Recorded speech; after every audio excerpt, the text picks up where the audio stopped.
हरि ओम। 2025 राशि चक्र राशि फल वे राशि चक्र की सबसे अंतिम राशि मीन राशि को लेकर 2025 का राशिफल तैयार है। तो चलिए मीन राशि वालों तैयार हो जाइए, आप सबके लिए गुरुजी करवा रहे हैं राशिफल का बखान की राशि कैसी रहेगी आपकी 2025 में।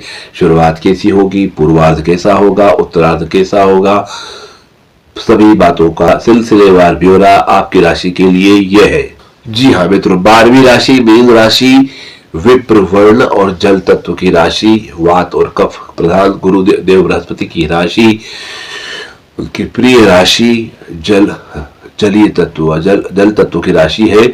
बहुत सेंटिमेंटल, बहुत भावुक लोग होते हैं ये, इन्हें समझना बड़ा मुश्किल होता है। जी हाँ, मीन राशि वालों को समझना मुश्किल इसलिए होता है कि पल में तोला पल में मासा, यह इनका स्वभाव। कभी बहुत खुश, कभी एकदम गमगीन, कभी कैसे, कभी रोमांटिक, कभी क्या, ये कब कहाँ कैसे रिएक्ट करेंगे नन कैन प्रिडिक्ट, कोई नहीं उसको बता सकता। क्यों कि इनके विचारों में बहुत ज्यादा अस्थिरता होती है और अस्थिरता के कारण कई प्रकार के विचार आते जाते हैं। ये बहुत रोमांटिक होते हैं, बहुत कल्पनाशील होते हैं, कल्पना प्रिय होते हैं, कल्पनाएं करते हैं और बहुत अंत तक पहुंच जाते हैं।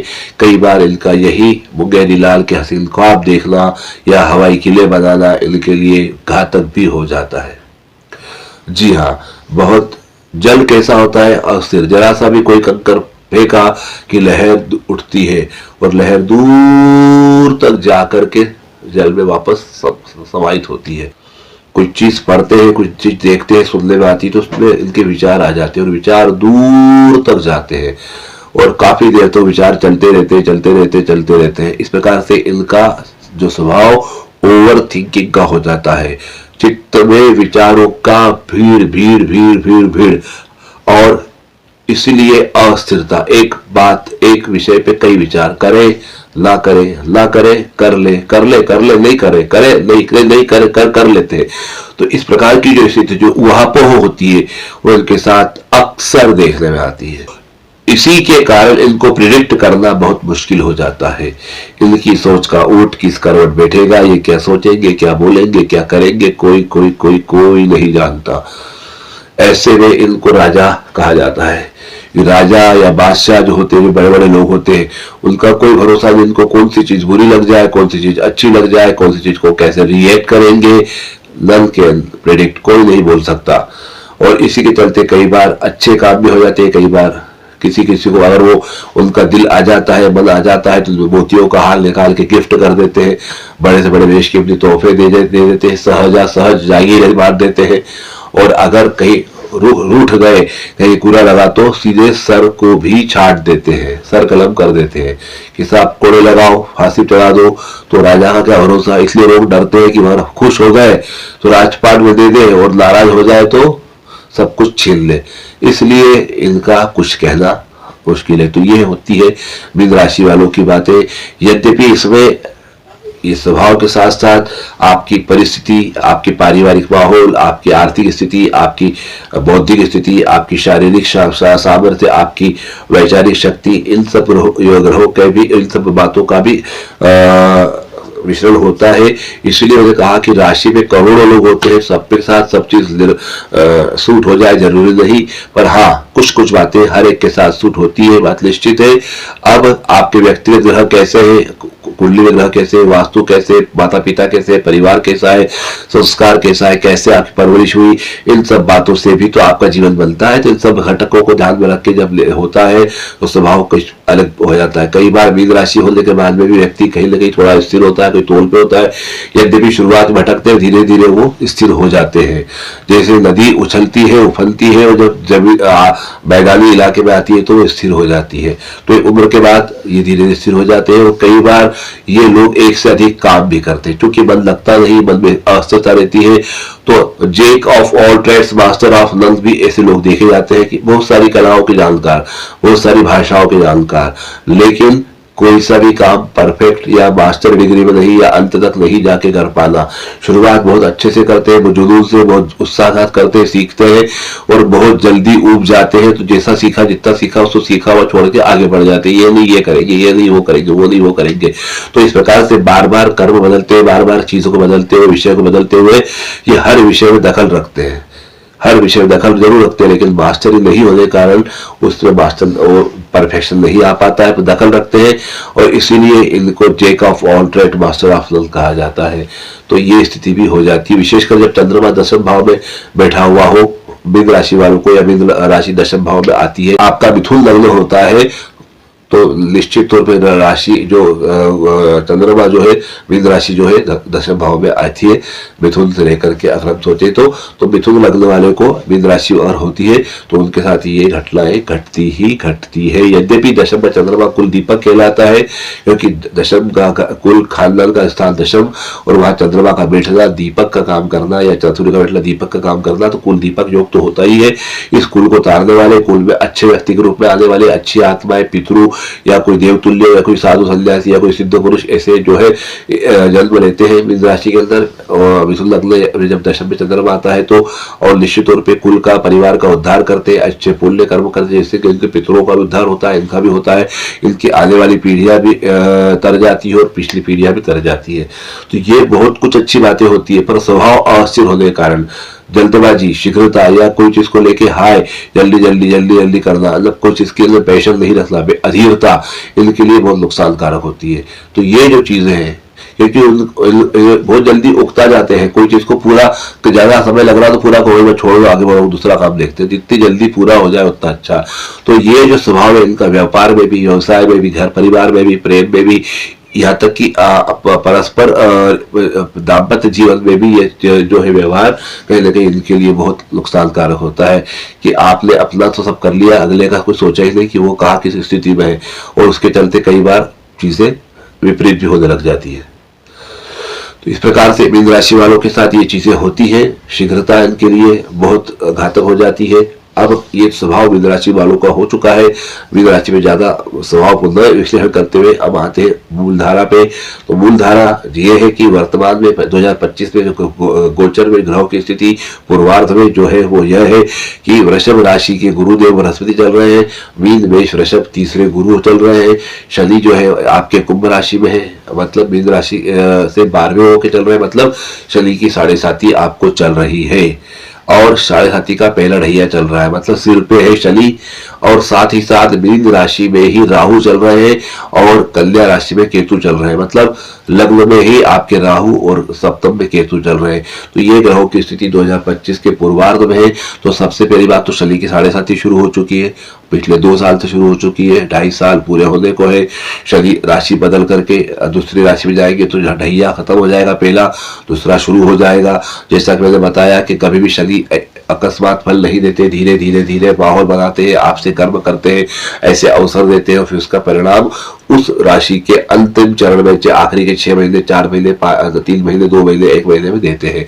तो वही परिणाम का समय अब मीन राशि वालों को आ चुका है, क्योंकि कुंभ राशि के शनि 2 साल पहले लग चुके हैं, अब तो राशि बदलने वाले हैं। तो पिछले 2 साल में आपके हाथ से जो कर्म हो गए, अच्छे हुए बुरे हुए, जो भी कर्म आपसे हुए, जो शनि भगवान ने करवाया है, या जो परिस्थितियां बनी, जो जिस प्रकार से आपने अपना बुद्धि विवेक का प्रयोग करके जो कर्म करे, वो चाहे अच्छे हो या बुरे हो, उन कर्मों का परिणाम मिलने का समय ये आ गया है, चल रहा है। तो ये जो समय है अक्टूबर, नवंबर, दिसंबर, जनवरी, फरवरी, नवंबर, दिसंबर, जनवरी, फरवरी और मार्च, मतलब अक्टूबर से लेकर मार्च तक का, अक्टूबर, नवंबर, दिसंबर 3 महीने साल के पहले के, और जनवरी, फरवरी, मार्च 3 महीने आगे के, 6 महीने में सारा रिजल्ट मिलने वाला है। जो भी है शनि भगवान की कृपा है, जो भी उनका रिजल्ट है वो देने वाले हैं। साथ ही साथ हम बात करें राहु और केतु की, राहु लग्न में, केतु सप्तम में है, ये 30 अक्टूबर 2023 से है, 30 अक्टूबर 2023 के बाद से। अब ये सुनिए बात को, मैंने जो विश्लेषण पहले राशि का किया, मीन राशि का, उसका कारण यहाँ पे आ रहा है। आप कहेंगे बाकी राशियों में इतना विश्लेषण नहीं किया जितना मीन में किया, क्यों कि मीन राशि वाले पहले से ही पूर्व से ही मूलभूत तरीके से ही भ्रमित है, मूलभूत तरीके से ही वो जो है विचलित होते हैं। जल के कारण, जल कैसे होता है, अस्थिर होता है, तो अस्थिरता उनकी बनी रहती है। उसके ऊपर से राहु का गोचर में लग्न से जाना, उस मीन राशि से राहु का गुजरना, तो राहु और चंद्र का चांडाल योग, राहु और चंद्र का ग्रहण योग, और राहु भी भ्रमित करता है। राहु नशे में रखता है। मतलब ये नहीं कि आपको नशा कर रहे हो या दारू पी रहे हो, गांजा फूक रहे हो, ऐसा कुछ नशा नहीं है, लेकिन विचारों से भ्रम में रखता है। आदमी ख्यालों में रहता है, कल्पनाओं में रहता है, ये कर लूं, वो कर लूं, ऐसा हो जाएगा, वैसा हो जाएगा, यहाँ से ये आएगा, वहां से हो जाएगा। ख्याल मतलब सवाल भी अपने, जवाब भी अपने, गलतफहमियां, गलतफहमियां, ये राहु करवाता है जब होता है। और मैंने क्या कहा कि जिस चीज का आप मोह रखोगे, जिस चीज के प्रति आप आसक्त रहोगे, जिस चीज को जितना ज्यादा तवज्जो होगे, जिसके प्रति जितनी ज्यादा आपकी अटेंशन होगी, जितना ज्यादा ध्यान दोगे उस चीज के ऊपर, वो उतनी ही दूर सरकती जाएगी। जितनी जल्दी करोगे उतनी देर होगी। जैसे अब वो जल्दी ज्यादा हो, कोई देर हो जाए तो फटाफट करते हो, जल्दबाजी में और देर हो जाती है, और चीज ढुल जाती है, और बिगड़ जाती है, तो और टाइम लग जाता है, जो कि शांत चित्त से सही सरलता से हो सकती थी। तो यह चीज राहु करवा रहे हैं। तो राहु मीन राशि में बैठे हैं, तो राहु ऊपर से मीन राशि जल तत्व राशि, पहले अस्थिर राहु का उस पर बैठना मतलब करेला और नीम चढ़ा, तो ये नुकसान। दूसरा शनि के साढ़े साथी, शनि का साढ़े साथी, शनि सिर पे बैठे हैं, पहला रहिया सिर पे होता है, सिर से पैर, पैर से पैर पे, तो सिर पे शनि का प्रभाव सिर पे अलग, राहु का प्रभाव सिर पे अलग, उस पर से मीन राशि, चंद्रमा आपका जल राशि के अंदर, चंद्रमा अस्थिर, राशि अस्थिर। तो ये जो तीन जो अपोजिट चीजें चल रही है, तो ये करेला और नीम चला, मतलब बोलते हैं कि एक नुकसान दूसरा नुकसान, तो ये मल्टीपल नुकसानों की, मल्टीपल नुकसान करने वाली ग्रह स्थिति है कि ये जो है व्यक्ति को बिल्कुल झंझोड़ दे, मतलब आप समझ नहीं पाओगे। और वो बोलते हैं कि कहीं से कहीं तक कहीं कोई सुराग ही नहीं लगता, मतलब पूरा काम समाप्त हो जाए, उसके बाद याद आती है हम कहाँ थे, मतलब पूरा काम बिगड़ जाए, उसके बाद होश आता है हमने क्या कर लिया।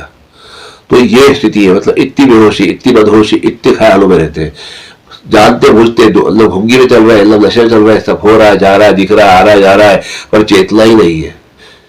और लग रहा है, ये लगता है कि हम जो कर रहे हैं सही कर रहे हैं, हम तो अब तक हमने गलत किया क्या। यद्यपि मीन राशि वाले बहुत विप्र वर्ग की राशि है, तो वो कहीं ना कहीं विद्वान होते हैं, कहीं ना कहीं सोफिस्टिक होते हैं, सात्विक होते हैं, कहीं ना कहीं बहुत सिद्धांतिक होते हैं, कहीं ना कहीं वो प्रामाणिक होते हैं, कहीं ना कहीं वो बहुत अच्छे होते हैं और सबको लेके चलते हैं, किसी के साथ बुरा करने के प्रयास नहीं होता उनके द्वारा, गलत चीजें नहीं होती है।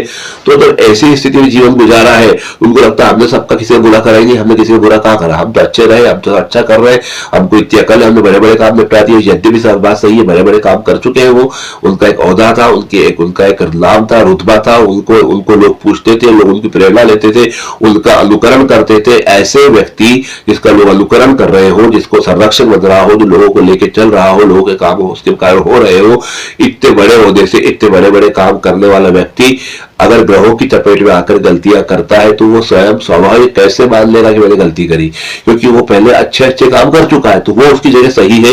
लेकिन ग्रह स्थिति, ग्रह करे तो बैरी ना करे, ग्रह जो करता है बैरी भी क्या करेगा, कोई बैर रखने वाला इतनी बुराई नहीं करेगा जितना ग्रह करता है, और ग्रह करे तो मित्र भी क्या करे, ऐसे करता है। मैंने कहा ना, देते हैं तो फावड़े से और लेते हैं चमड़ी उधेड़ लेते हैं। तो ये जो ग्रहों की स्थिति होती है, तो इस ग्रह स्थिति के कारण आपकी बुद्धि, मीन राशि वालों से मैं निवेदन कर रहा हूं कि आप कभी अपने व्यक्तिगत तौर पर अपने आप इसको अदरवाइज ना नहीं, ग्रहों के कारण आपकी मति, आपकी बुद्धि भ्रमित हो जाती है, और उसके कारण आपके डिसीजन फेल हो जाते हैं, गलत निर्णय लेते हैं, आपकी प्राथमिकता बदल जाती है, आप किसको तवज्जो देना है, किसको ध्यान देना है समझ नहीं पाते, गलत व्यक्ति को गलत समय पे गलत चीज दे देते हैं, और वही चीज आपके दुख का कारण बन जाती है।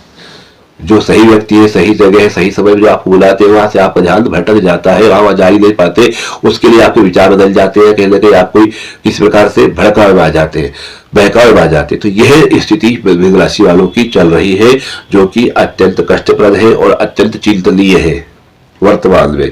और साथ ही साथ केतु सप्तम भाव बैठे, केतु भी सप्तम भाव से बैठ करके सप्तम व्यवसाय से, स्त्री से, साझेदारों से अलगाव कराते हैं, कहीं शीत युद्ध कराते हैं, कहीं मनमुटाव कराते हैं, कहीं मतभेद कराते हैं। तो ये स्थिति वहां जाके उस जगह पे भी अफेक्ट कर रही है, उसको भी बिगाड़ रही है। तो इस प्रकार से राहु केतु का आपकी भी जो है कहीं ना कहीं स्थिति बिगड़ी हुई है मीन राशि वालों की, ऊपर साढ़े साथी है। अब इसमें आपके मीन जो है मेष और वृषभ तीसरे गुरु जो है वो तीसरे गुरु कहीं ना कहीं संभाल रहे हैं, क्योंकि तीसरे गुरु की पंचम दृष्टि सीधे जो है सप्तम भाव को देख रही है, मीन मेष वृषभ से। तो वृषभ मिथुन कर्क सिंह और कन्या राशि जो केतु को देख रही है, तो केतु को संभाला है, सप्तम को संभाला है, घर परिवार संभाला है, साझेदारी संभाली है, व्यवसाय संभाला है। उसमें जो डिटेचमेंट हो रहा था, जो उसमें जो गलतियां हो रही थी, कहीं किसी प्रकार से कोई प्रॉब्लम हो रही थी, उसको कहीं ना कहीं गुरु ने या गुरु संभाला। तो गुरु संभाला कैसे, कुछ बुद्धि से तो आप कहीं ना कहीं भ्रमित हो रहे हैं। तो ऐसे में गुरु क्या करते हैं, गुरु किसी रूप में आ जाते हैं, कोई मित्र के रूप में, कोई सीनियर पर्सन के रूप में, कोई वरिष्ठ के रूप में, कोई शिक्षक के रूप में, कोई माता के रूप में, कोई पिता के रूप में, कोई दोस्त के रूप में, कोई मॉनिटर के रूप में, कहीं ना कहीं कोई ऐसे ज्ञान देने वाले के रूप में आ जाते हैं। या कहीं ऐसा होता है कोई किताब पढ़ लिया आपने, कोई कोटेशन पढ़ लिया आपने, कोई वीडियो देख लिया आपने, कोई रील देख लिया आपने, and all of sudden thought click हुआ, अरे ये क्या है, ये तो मेरे साथ भी हो रहा है, मुझे ऐसा नहीं करना चाहिए, मुझे ये नहीं होना चाहिए, and you will get change. कोई व्यक्ति भी आपको प्रभावित कर सकता है, कोई किताब भी, कोई कोटेशन भी, कोई व्यक्ति भी, कोई किसी का वीडियो, किसी की रील, मतलब कहीं ना कहीं गुरु किसी रूप में भी आपके ऑडियो वीडियो में आपके सामने, आपके चिंतन में, बुद्धि में प्रवेश करके आपको रक्षा आपकी करते हैं। ये गुरु का काम है, क्योंकि गुरु की अपनी राशि है ना मीन राशि। तो अपनी राशि अगर गुरु परेशान होते हुए कैसे देख सकते हैं, गुरु कृपा ही होती है जो आप बच के बाहर आ जाते हैं, हमेशा की तरह एज यूजुअल। तो इस प्रकार से गुरु की पंचम दृष्टि कन्या राशि पे, तुला और वृश्चिक पे सप्तम दृष्टि रहेगी। तो वृश्चिक राशि, मीन राशि वालों को नवम भाव है, धर्म भाव है, भाग्य भाव है। कहीं ना कहीं किया हुआ कोई पुण्य कार्य, कहीं ना कहीं किया हुआ कोई अच्छा कार्य, कहीं ना कहीं कोई किया हुआ किसी का सहयोग, किसी की दुआ आपके खाते में रहती है, जो अंकुरित होती है, जो फूटती है, इसकी शाखाएं निकलती है और वो फसल लहलाती है। मतलब बोलते हैं कि एक दाना गेहूं का बोया तो कई दाने, कई उम्बी आई, कई दाने आए, तो वो कभी किसी समय की हुई अच्छाई गुणात्मक रूप से वृद्धि को प्राप्त होती है, और उस धर्म, उस पुण्य, उस भाग्य के सहारे आप जो है इस विपरीत परिस्थिति में भी सर्वाइव करते हो। फिर गुरु की दृष्टि नवम भाव के बाद एकादश भाव पे जा रही है, लाभ भाव पे जा रही है, प्राप्ति भाव पे जा रही है। तो कहीं ना कहीं लाभ भी होगा, प्राप्ति भी होगी। तो और उसमें आपके सहोदर, भाई बहन, अड़ोसी पड़ोसी, आपके कलीग्स भी आपके साथ हो सकते हैं, कोई आपके चाहने वाले भी हो सकते हैं।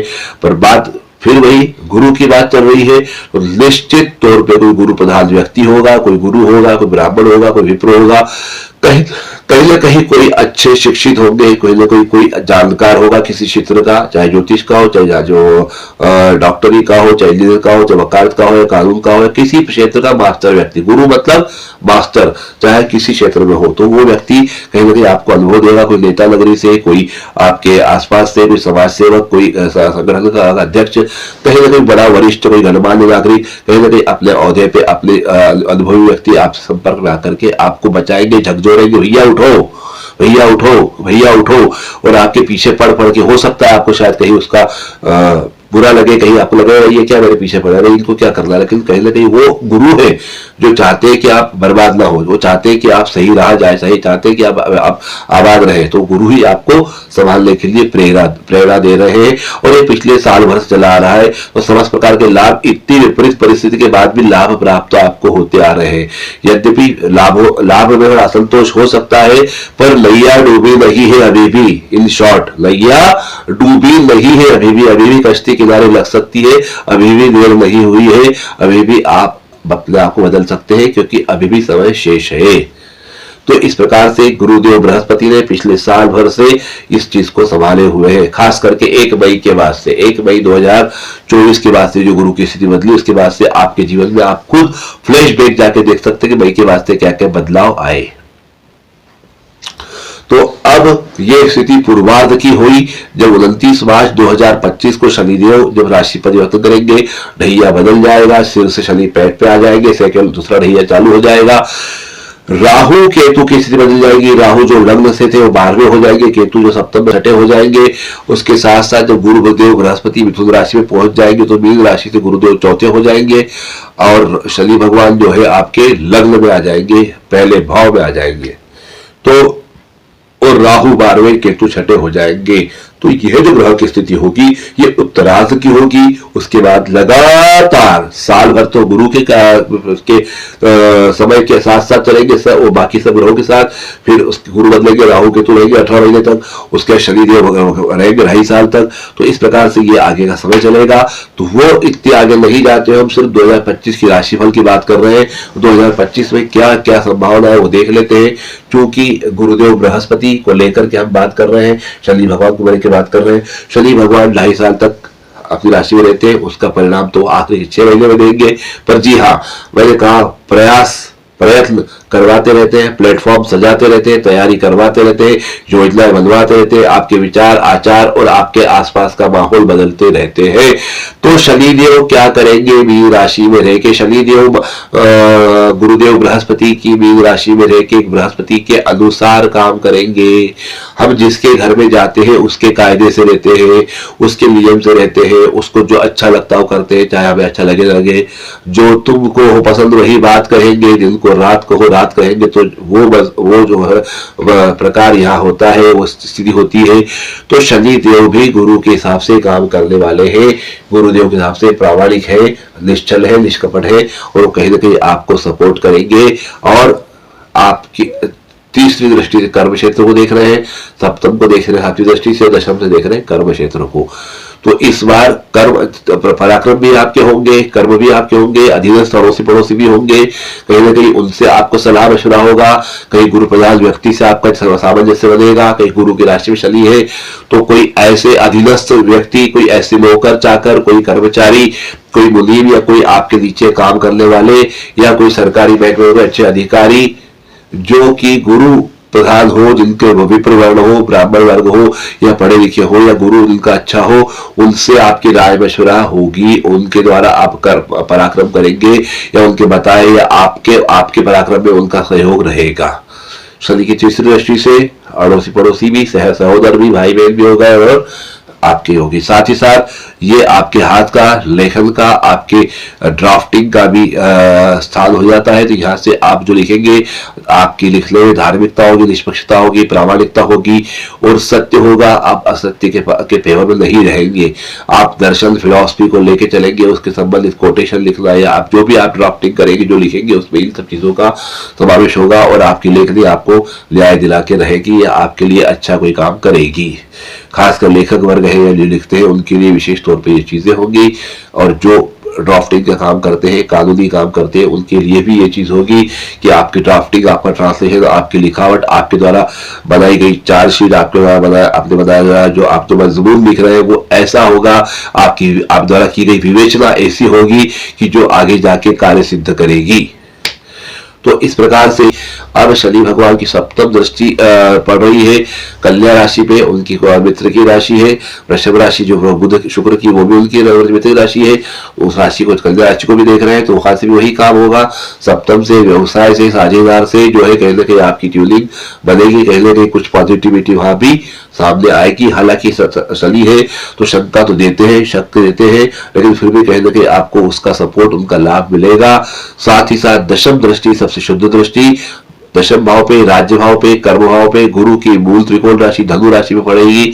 तो वहां भी गुरु की राशि है, गुरु की राशि में बैठ के गुरु के मूल त्रिकोण राशि को देख रहे हैं, दशम दृष्टि देख रहे हैं, और साथ ही साथ गुरु की सप्तम दृष्टि भी उस राशि पे, मिथुन राशि से सप्तम दृष्टि धनु राशि पड़ रही है। तो इस प्रकार आपका कर्म, आपका राज्य, आपका सरकार का भाव ये दुगुना एक्टिव हो रहा है। गुरु की भी दृष्टि अमृत दृष्टि, शनि की भी दृष्टि, दोनों दृष्टियां अशुभ दृष्टियां। शुभ दृष्टि जब किसी भाव पे पड़ती है, किसी जगह पड़ती है, तो उसकी शुभता को बढ़ाती है, और जब दो ग्रहों की पड़ती है तो दुगुना बढ़ाती है, कई गुना बढ़ाती है। अब दशम भाव जो होता है पिता का होता है, पिता से लाभ, राज्य से लाभ, सरकार से लाभ और आपके कर्म क्षेत्र से लाभ आपको मिलेगा। तो कर्म क्षेत्र में कोई वरिष्ठ अधिकारी, कोई न्यायाधीश, कोई अच्छे वकील, कोई कानून के जानकार, कोई आपकी नौकरी यहाँ करते वहां के अधिकारी, या आपकी जो आपके सरकारी महकमे में है तो वहां के अधिकारी, मतलब राज्य से, सरकार से, प्रशासन से, पिता से कहीं ना कहीं आपको लाभ होगा। कहीं कोई रुका हुआ काम आपका होगा, कहीं कोई संपत्ति, कोई धन प्राप्ति होगी, कोई किसी प्रकार का मान सम्मान मिलेगा, पद मिलेगा, प्रतिष्ठा मिलेगी। ये सब चीजें दशम भाव शनि और गुरु कराने वाले हैं। तो इस प्रकार से शनि की दृष्टि हो गई, गुरु की दृष्टि हो गई, राहु केतु जो है वह भी आपके जो है 12वें हटे बैठे हुए हैं। तो कहीं ना कहीं राहु केतु यहाँ पे 12वें हटे होकर के आपको थोड़ा सा दिक्कतों का सामना करा सकते हैं, अकस्मात खर्चे बढ़ा सकते हैं, अकस्मात कोई रिपो रेट खड़ा हो सकता है, कोई फाइनेंस करना पड़े, कोई लोन देना पड़े, या किसी को लोन देना पड़ सकता है न चाहते हुए भी, जो शायद मिलने की संभावना ना के बराबर हो या बहुत मुश्किल हो, लेकिन फिर भी करना पड़े। कुछ खर्चे, कुछ अवांछनीय जो चीजें जो आप नहीं चाहते हो, ऐसी कुछ चीजें, बाहरी क्षेत्रों से लाभ तो होता ही है, लेकिन बाहरी क्षेत्रों से नुकसान की भी संभावना राहु करवा देते हैं। और खास करके ठगी, जालसाजी के जो चीजें होती है, तो दस्तखत करना, कागजी कार्रवाई करना, उन सब चीजों पे आपको विशेष सावधानी रखना चाहिए। कोई भी चीज करने से पहले 4 बार सोचे, उसके बाद उस चीज को आप अमल करें तो ज्यादा बेहतर होगा। किसी की सलाह लेके, वरिष्ठ की, उसके बाद करें, कि गुरु की सलाह ही आपके काम आ सकती है। इस प्रकार से आप इनसे बच सकते हैं, नुकसान से बच सकते हैं। और ननिहाल पक्ष में भी कहीं ना कहीं कुछ जो है घटनाक्रम होगा, किसी की अच्छी गति वहां हो सकती है, कहीं ना कहीं वहां कुछ समस्या का निदान हो सकता है। 12वें भाव से आपका जो है जो डिटेचमेंट होने का है, शैया सुख भोग जो है वो थोड़े कम हो सकते हैं, यात्राएं हो सकती है, और संभव तो यात्राओं में कभी कभी कोई नुकसान या कष्ट या कुछ जैसे आकस्मिक, जैसे जेब कटना, नुकसान होना, आर्थिक, ये चीजें भी संभव है। डॉक्यूमेंट्स का जाना संभव है, लॉस होना संभव है, तो थोड़ी सावधानी अधिक रखें। ये मीन राशि वालों के लिए है, लेकिन ये हर एक के साथ होगा, ये जरूरी नहीं। ये पूरे राशि के ऊपर है, तो करोड़ों लोगों पे, किसी को कम, किसी को ज्यादा, किसी को होगा, किसी को नहीं भी हो कुछ चीजें इसमें से, लेकिन कुछ ना कुछ तो होना जरूरी है, क्योंकि वो राशि पे है, यूनिवर्सल है। अब अगर व्यक्तिगत आपके ग्रह मान बहुत अच्छे हैं, पत्रिका में अच्छे, दशाएं महादशाएं अच्छी, वास्तु अच्छे, आपके कर्म अच्छे हैं, तो निश्चित तौर पे ये चीजें आपकी सकारात्मक होगी, और उसमें अच्छा ज्यादा होगा, बुरा बहुत कम होगा अनुपात में। तो ये अगर आप जानना चाहते हैं कि आपके व्यक्तिगत राशि फल कैसे रहे कुंडली के हिसाब से, तो आप संपर्क कर सकते हैं, सशुल्क मिल जाएगा। पर वर्तमान इतना ही, और जैसे जैसे कालांतर ग्रहों की चाल बदलेगी, वैसे वैसे प्रयास रहेगा कि हर ग्रह को अपडेट करते रहे और आपको साल का फल बताते रहे। तो आज के लिए इतना ही मीन राशि वालों के लिए। अब आपको बता दें कि आपको उपाय क्या करना है। सबसे पहले गणेश जी की उपासना करना है, पारद शिवलिंग में रुद्राभिषेक करना है, और शनि की शांति करना है।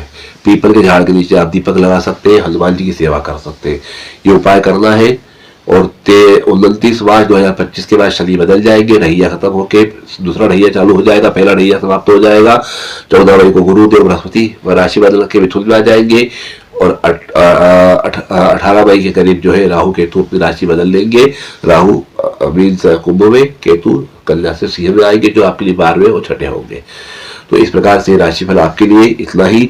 और कुछ आपको अपेक्षा हो तो जरूर बताइएगा, कमेंट कीजिएगा। कैसा लगा राशिफल अवश्य बताइएगा। आपके फीडबैक के इंतजार में doctor Dheeraj Chaitanya Swami Kamle the problem solver, मानो या न मानो विचित्र किंतु सत्य में आपके साथ राशिफल 2025 राशि मीन। आज के लिए इतना ही, धन्यवाद। नए साल की अंग्रेजी नए साल की अनेक आपको शुभकामनाएं। ओम हरि ओम।